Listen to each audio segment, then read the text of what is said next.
मैं आज आलू खुलने वाला हूं, तो उसके लिए हमने खुरपी ले लिया और एक कुछ बाल्टी ले लिए हैं जिसमें मैं आलू को रखूंगा। साथ में ले लिए हैं ये बोरा। बोरे को सीने के लिए एक सुई की जरूरत पड़ती है, तो हमने एक सुई ले लिए है और धागा ले लिया है और चक्कू भी ले लिया है। इन सभी सामानों को लेके डाला में मैंने रख दिया। युवराज के साथ मैं घर से निकल गया हूँ।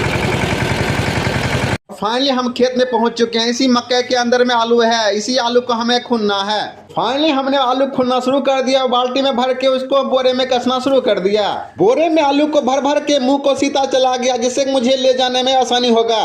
और इस तरह से हमने मक्के खेत से आलू को निकाल लिया है। मक्के खेत में खाद और पानी देने वाले हैं। फाइनली हमने मिनी ट्रैक्टर युवराज में सभी आलू के बोरे को डाले में रख लिया। मैं घर के लिए निकल रहा हूँ। अभी तक के लिए इतना ही। राधे राधे।